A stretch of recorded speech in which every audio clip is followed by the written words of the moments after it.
Dumelang Sanbonani and hello. Welcome to another week of Sports Wrap on UJTV. Libito laka ke Mpumelelo Dlamini here to make sure you guys are up to date with everything in the streets of sports. Well, you guys know, week in, week out, I'm never alone. Welcome back. Happy New Year. Happy New Year. Happy New Year. And Happy New Year to everyone else. Ke Cody Mufukeng, the UJ Sheriff. How are you? I'm lovely. It's good to be back. I must say I've missed you guys. I won't lie. I've missed you so much. Lelo, I mean, the studio setup feels a bit odd, different today. I'm thinking someone really missed us, for them to decide finally that, okay, let me go back on set. And on my far left, it is Mr. Barak, sir. The one and only. Keeping us up to date also on the social media platforms, eh? The important things only. I'm glad to be here once again. Good day to the viewers. And highlights of the week, gentlemen. It's been a lovely week for you, Jay. Yeah, look, it definitely has been, a positive week, rather, I think, on the upper hand. Mm-hmm. But there's a lot to talk about, and I'm sure, obviously, we will divulge later on to that. But I think for me, the highlight, I'll go, into netball. There was a Netball World Youth Cup 2025 qualifiers happening in Pretoria, in the past few days. And the baby Proteas, they had a clean sweep, obviously finishing, in goal position after defeating Malawi by 45 to 26 points in the finals. And obviously, I mean, in my view, this speaks about the foundation of, the netball system being in great position. And it's a true reflection of, what's to come. We know that we've got, one of the best netball programs producing great athletes who are able to also go play international. So by virtue of winning the, youth qualifiers for 2025, this means that they have booked their spot, in Gibraltar, in the south coast of Spain for 2025. So we definitely can't wait to go see them perform there next year. And hopefully they can also bring back that gold. Make sure that those purchasing of tickets is start now. First things first, do you have a passport? Sorted. Done. And Love for you, it. Cody? I mean, I think a little bit obvious with me, and this has been everyone's, highlight of the week. That's turning Joburg into orange. That was mine. I can't go outside and try be like David and look all fancy. I'm keeping it local. My highlight Listen to this guy. was just that against Wits. I definitely loved it. So I can't say much. That was my highlight. Well, Johannesburg is orange, unfortunately.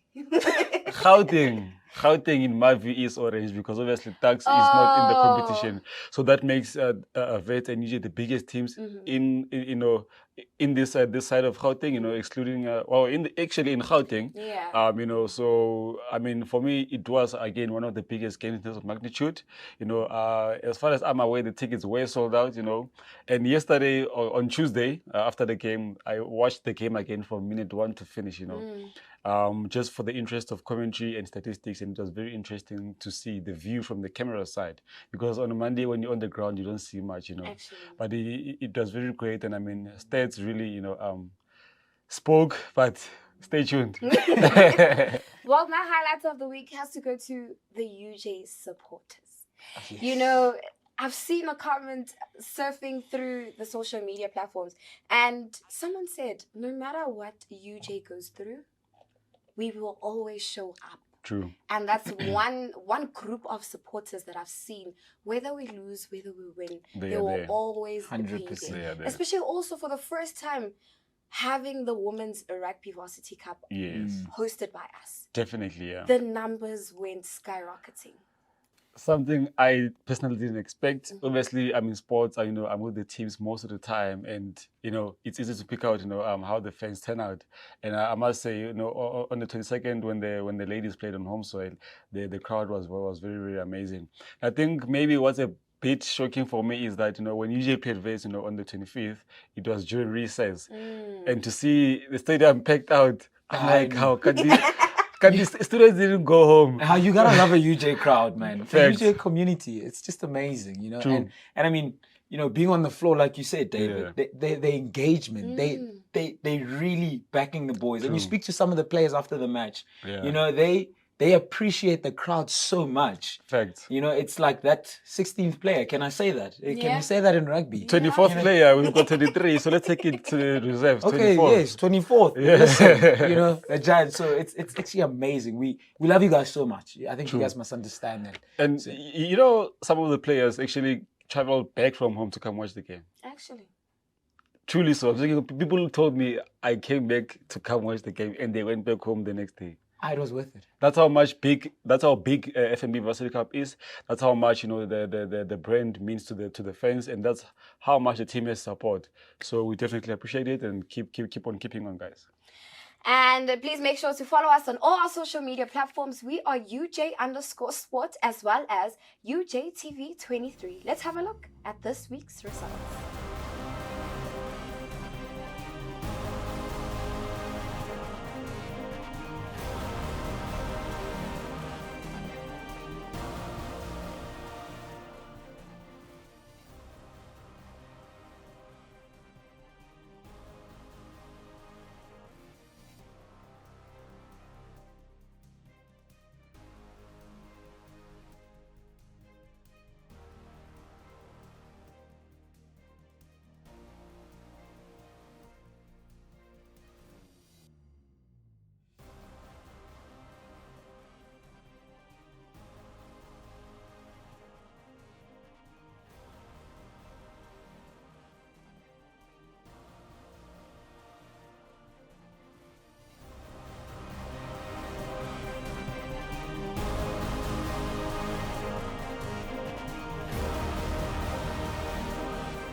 Well, not to be biased, the next one we're talking about 9 wickets in the Enza Premier League. Well, both Prem A and Prem B won by 9 wickets. How did that happen? I mean, it's funny enough that, you know, I've been having a lot of conversation with Coach Siasibi, and they've been putting in a lot of work. David, I'm sure you've heard as well. They've been putting in so much work. I mean, you go to their training sessions, it's such a professional environment. Yeah. And for them to get 9 wickets, to win by 9 wickets, I'm sorry to say, but it's expected of them to, you know, to do that. They shouldn't be going into club games to compete, but rather as a matter of how much are we winning by, and to see both teams, Prem A and Prem B, and I mean, you look at the competition within the setup, the Prem A and Prem B, it's stiff. Everyone who's playing in Prem B is good enough to play in Prem A. True. You know, so for the performance they put out this weekend, it was absolutely incredible. The first, which is Prem A, they played against Kagiso, who've been struggling, and again, the saying that says you kick a dog when it's down, they did exactly that. They bowled them out for 52 in 20 overs, and they got it in 6.4. That is incredible with 1 wicket down. Yeah. It's incredible. And we had the 2 Sia Khadebe twin brothers playing against each other. It's amazing to see it. And then the Prem B side, they played against JCC, won by 9 wickets as well. But now my highlight in that game is a particular player by the name of Ross Maury. We call him Masondo. Yeah. You know, Masondo. Mr. Masondo. You've met him, right? You've met him. So the reason why I'm speaking about Ross Maury is, you know, I spoke about the healthy competition that's within the club system, the club setup, and it's so amazing. You know, he's had to wait for a long time before he got his call up into the Prem B side, and by that I mean he scored tons of runs in the it's called the President's B League, where he's coming off 2 massive hundreds and 2 high 50s, and his average is incredible. And to go into the Prem B side and score another 100, you know, it just shows you the depth that UJ cricket has. It was incredible. A very well done to Ross Murray for scoring 300s in a row, which equals the record of Captain Fantastic Kieran Krumi, who scored 300s in a row as well. Yeah. So it's incredible, man. I can go on the whole day. You know, I can go on the whole day. You know, we're also sitting in good positions with the Premier A side, currently at the top of the league. But in terms of us winning that league, we'll have to await for Bram High Yeah, high school down the Yeah, road. the high school down the road. They're the only real contenders. Yeah. They've got 3 games left, but in order for them to win the league, they'll have to win all 3 with a bonus point. Yeah. Which is, it's very unlikely. But it's very possible. It's very possible as well, but Xiaoming. Xiaoming, that's Yeah, what true. it is. And yeah, and then again with the Prem B side, they've had a fantastic time cricket, which is the longer division of the game. Yeah. They are unfortunately in second position, and they're still waiting a couple more results to see where they're going to end up on the log at the end of it. And the Press B sides, which is more guys that are coming into the environment, the first years. They straight out of high school. They're not sure what's going on. It's a new environment. So most of the players that UJ recruits are put into that side so that they gradually get up and play for the Prem and find their feet. And I think the boys have done absolutely brilliant. They've been playing good cricket. Unfortunately, they are third on the log, and their season is done. But first years playing like that against all these clubs that have been around. I couldn't ask for more. Definitely. I think, Cody, look, you speak about obviously, players like Moss, obviously having waited, for so much time until now that he's performing when he's finally in the system. I mean, we've seen it throughout all the UJ teams. The women's team is mostly students under 20 and 19. The rugby boys, they've got juniors playing in the first team and. So I think we've seen the trend line is becoming a norm for UJ cricket to win in the league, and obviously it's nothing new. So we are not shocked, Yeah. And then, like you said, the league is coming to an end. So we're hoping to finish on a high note, and hopefully, obviously, carry that momentum into the next the competition that we'll go into. So I think definitely good stuff so far, and we're looking forward to see who are the other players who are going to come out of the junior team, and make it to the first team and keep the momentum going, because obviously we are producing, we've got players who are playing provincial, who are playing, even the junior provincial sides, or even the national team. We've had players 100%. There. So it's a good blueprint, and it is working. Yeah. And just to shift left a bit, results this past week. Also now looking at the ABC Multiple League, where the gentlemen were playing against the Tembisa Hollywood Thunder, winning 2-1. Yeah. Look, I think I don't know what's happening now, but the football team suddenly is coming all right. In the previous fixture when they played Tembisa on home soil, I think they drew 2-2 and they went to play away. So you must understand, playing away is never an easy fixture, because you've got so many factors, against you. I think the boys are finally, finding their rhythm, and they are doing very well. Obviously they are in the top 10 now as we speak. So hopefully they can stay there or even get inside the top 10.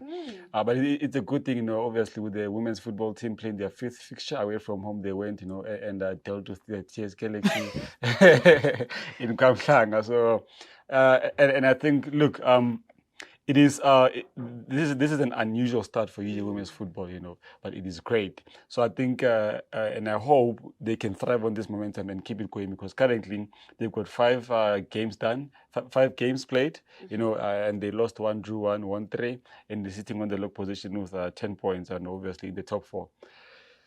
There's a lot of games remaining. It will fluctuate, but I think this is the start we need, so that if ever anything goes haywire, we're still in good standings. And that is very much true. But Cody, that 4-1 now from the ladies with the Hollywood Bet Super League, they're really beating one of the top teams. I agree. When the league started, and we came into the year a little bit on the low side with what happened in December with the men's side. Yeah. So for the ladies to go into this league and actually perform the way they have, it just shows the quality of, and I think maybe we don't give them enough credit. But the coaches, we had an event about 2 weeks ago where I actually saw our coach on the field playing, and I said, yes, see, that's an educated left foot, eh? She was brilliant, and it shows where all these ladies are getting all of that. Yeah. But also, if you get into their environment and you see how much of a family they are, true. It goes a long way. They've just been playing brilliant, and we're just wishing them all the best. And I don't want to say luck, because I think luck is for the unprepared. Yeah. And to look at how they've been preparing for each and every game every week, girls, you guys deserve it. It's been beautiful to watch. I'm loving it. Yeah, definitely. And obviously also their next feature is away from home. They're playing City Lights in Devon. So I think it's also sometimes good to start with away fixtures so that by the time it gets tough, you are playing home games and you've got the home support. So we'll see how they do obviously tomorrow, or this weekend, with that away fixture. But then again, the UJ sports clubs are in full swing, basketball, the league has started, hockey, the league has started, athletics, they're busy with many, many things, and this is just what we want to see: participation and competition to keep the athletes active and. And the support. Well, I'm going to jump straight into athletics. Well, last year we competed in the USA Championships that took place in Bloemfontein. Yes. Wow. We scooped 29 medals. 14 were gold, 10 were silver, and 5 were bronze. Yeah. Look, on I think just about 2-3 weeks ago, UJ hosted the Central Gauteng, athletics championships, and UJ scooped just about 47 medals. In general, and I was there. I was like, hey, today I'm not going to watch football. I'm like, today I'm not watching football. I'm not watching rugby. I went to the athletic track, spent my day there, with the athletes watching and competition and stuff like that. It was very great to witness, obviously picking on that momentum. And also on Wednesday the 27th, they had the Grand Prix at the UJ Stadium, which is a continental tournament, obviously. So another great platform for athletes to showcase their talent, because it was televised on SuperSport. So you can imagine who's watching.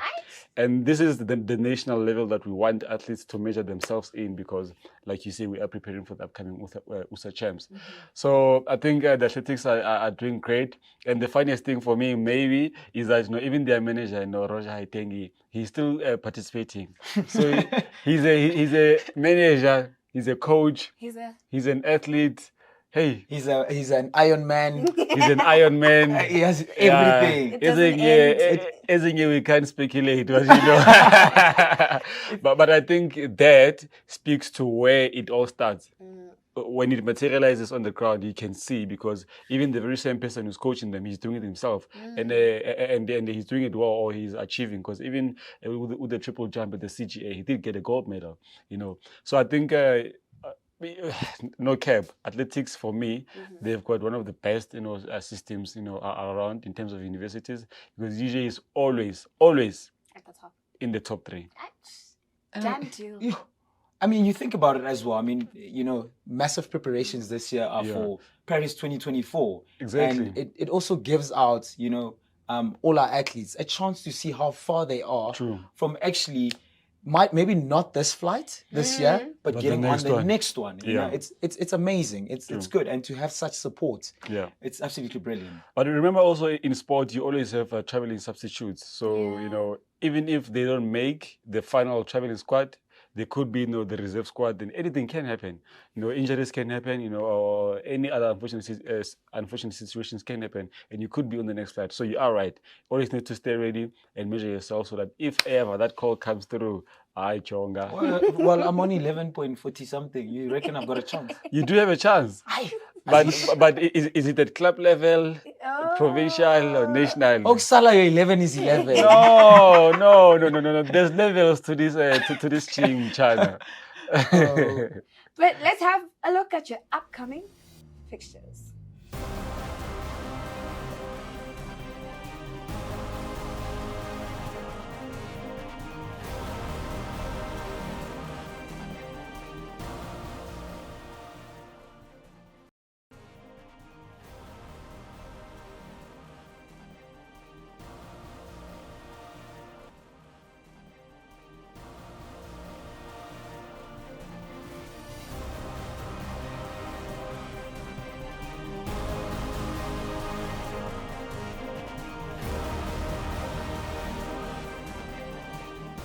Well, now having a look at the FNB Varsity Cup.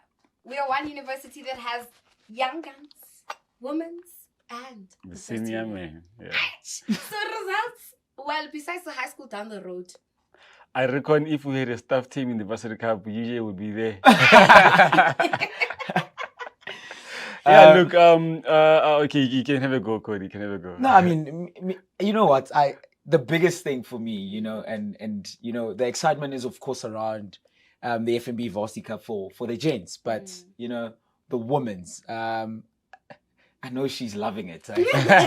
She is loving it. She can't keep it in. Would you say she's a rugby player? Def You guys not. clean up well, eh? Definitely not. Anyway, I think my highlight is the ladies coming out with the crowd that was there and actually putting on a show. Yeah. It's actually quite incredible because, and I must say, you go watch women's rugby, you don't expect the physicality that we saw in that game. Yeah. You could see that it was personal. You of course FNB UWs new into this tournament. Yes. They were excited and they're playing against big dogs. I think FNB UJ women's are big dogs within the Varsity Cup system. They've shown it over and over again, winning the sevens, last year's runners up, and for them to go out and actually, I think for the longest time of that game, we actually had that game. And it's the little mistakes which I'm very hopeful that in our next fixture we'll fix. But absolutely incredible. I loved it. Well done, Lelo and the team. I'm putting you on the spot. You can smile to the camera. So it was brilliant to see the physicality, how good it was, how fast paced the game was. It's actually what we pay the big bucks to see. Most definitely. Yeah, Most definitely. Yeah, look, I think once again, it speaks. Well, I will start from the development of the sport. When the FNB Varsity Cup for the women was launched in 2022, it was only 4 teams, and this year we're looking at 6 teams, and definitely it has to grow because of the rules, obviously say 8 teams, in the division, and then 8 at the bottom. So we know it's coming. It's coming. Yeah. There's still more teams to come until the whole structure for the women is professionalized, and then maybe we can start, looking at promotion relegation in terms of how the boys do it as well. But I want to obviously flip it over to the first team. Looking at the previous games, the UJ team hasn't really changed much. But I love what Coach John Mukwena said before the first fixture. He said to the boys, just because you're not playing on Monday, in round 1, doesn't mean you're out. There's 7 games to go, and anything can happen. And then we've rushed to round 6. We see, a Kevin Bosch, being on the bench, a Liam being starting the game, and KT Sona not even being in the picture at that time.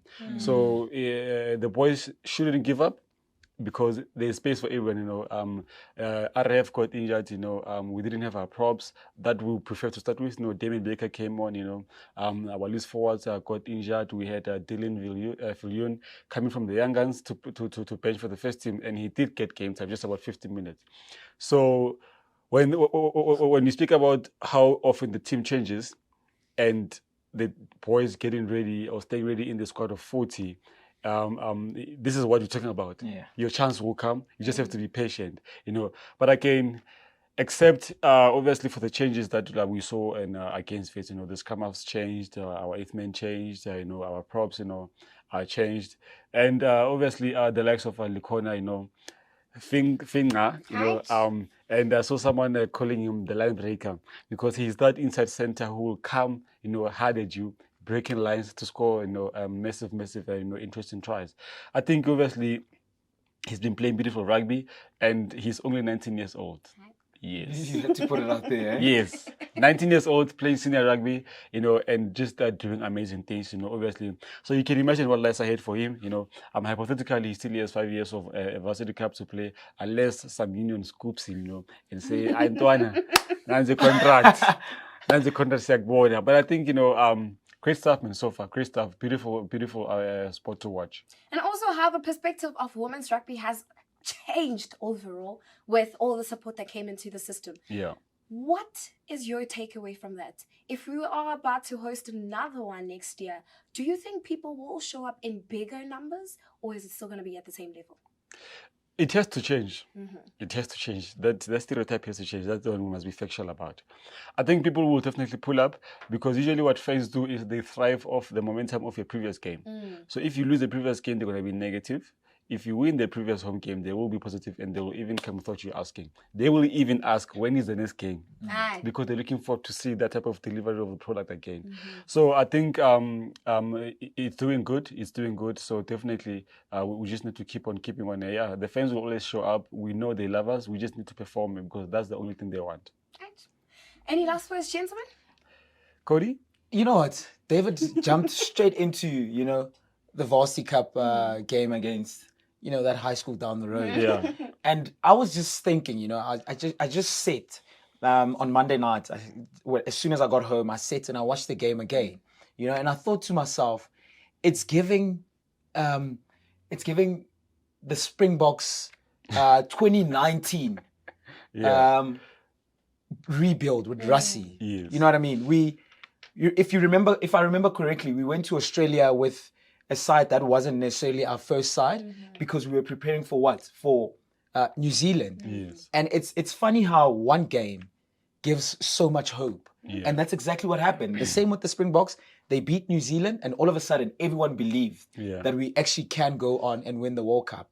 I'm getting a little bit too excited. Yes. But I just think the win against FNB Wits this Monday gave the fans so much hope and believe in the team once again. It was just incredible. We must maybe also create our own Chasing the UJ something. So I mean, I loved it. I loved Chasing the orange. Chasing the orange, and yeah, That is true. I loved how the boys, they haven't had a great season, but this one match has just changed the momentum, True. overall momentum, and the conversations in the streets of Joburg at the moment are positive about the FNB UJ. So it's absolutely brilliant. Yeah, look, it's very sad that we had to wait, this long to get a win finally, But like you say, finally, this is the turnaround that we needed to erase all the past hurts. You understand?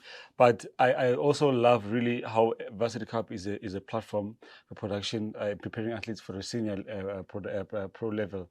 Ali is currently in the UK and obviously playing with the Springboks women's team, and they won against Spain. I was watching the game, I'm like, yo. And then the Spain had the penalty in the last minute and they missed it. I was like, yes. We've got players who signed pro contracts. Your James Fenders playing for the Sharks. He was a Varsity Cup player. Apiwe Gyanki was a Varsity Cup player. He even played for Ikes. Oxenche, Bongi Mbonambi, Henry Pollard. You mentioned them. But coming from UJ, we've got PJ Steenkamp is currently playing in Asia right now. But I think all these things is what we want. Varsity Cup is a stepping stone. It's not the final product. But again, that's what we want to see because you also, get the likes of, Precious going to represent, obviously her nation on a national stage and international stage. So I think that's a good thing. So are we seeing you in green and gold soon? Maybe on the screens. Maybe on the screens. But gentlemen, it's a lot of sports, packing it all into one thing. And I want your crush of the week. Someone who stood out for you, someone who made a difference for you this week. I think my crush will be the FNB UJ women's team captain, Fatuma. Simply because, when before the whole tournament started, I had a conversation with her and we spoke about how, we've got a lot of new recruits. We in our building phases, and I don't want to call it pressure that she's been put in, but I think rather a privilege of leading the upcoming, stars of UJ. And for the way she went out and she performed, it was quite emotional at the end, but that's my crush of the week. She went out and she gave it her absolute best. So, Fatuma, crush of the week. And David, your crush of the week? And she's a provincial starter as well. I saw it. My crush, main crush will go to Coach Karabo Mkhudi, the head coach of the senior UJ men's football team. They call him the professor, money heist. He was in the previous week with the national under-20 men's football side, obviously in camp in Johannesburg, in the capacity of an assistant coach. I think it's been a long time coming. I don't know if he didn't want to go previously or they didn't call him, but football brains. Karabo Mkhudi. Ai. I don't know how to explain it without jinxing it, but he is the football brains, amongst many others. But I think he's just a great coach, to work with, to be around, and I think this is well deserving for him, and hopefully a stepping stone for much better and bigger collabs. Because that guy, man. Ai, soft spot. My crush of the week has to go to Likona Finger. 19-year-old, 19 making years old. the F&B player that rocks for this week's game. Well, it actually just says that age is just a number. No, It's possible. just a number. Also skipping a stage of young guns into the first team. It's Amazing. possible. True, Yeah. true. And he's a bit shy. So after the game, we did a post-match interview, obviously, with UJ, and we were just behind the SuperSport cameras. And then one of the guys said, when you're done, please just come this side. He's like, "Ish, I'm shy." And I said to him, don't worry, remember you can only speak your home language. Hi, And then you could see the relief in his face. And the presenter heard me, and they changed also. They're like, don't worry, we're going to speak closer. Then I saw him smile. So I think, obviously coming into a pro system, unprepared, you're not used to doing interviews, maybe in high school and all those things. And suddenly you get here and there's a spotlight and you have to get onto TV and there's cameras, lights and everything. Because even his post-match interview, he was a man of brief words. I'm like, shit. Oh yeah. Oh yeah, Eh, oh boy, yeah. thank you. Yeah, like straight to the point, straight to the point. So I think athletes must always remember they can only speak their home language, if they're uncomfortable. And just you have to get into your comfort zone so that you can be yourself, because that's what we want to see. Well, gentlemen, thank you very much for joining me today. And all the best for the upcoming fixtures. All the best, Lelo. Thank you. Well, thank you very much for joining us and tuning into today's episode. Please make sure to follow us on all our social media platforms. We're UJ_sport as well as UJTV23. Until next time, Libita Laka Kimpomelelo Dlamini, and I'm saying goodbye.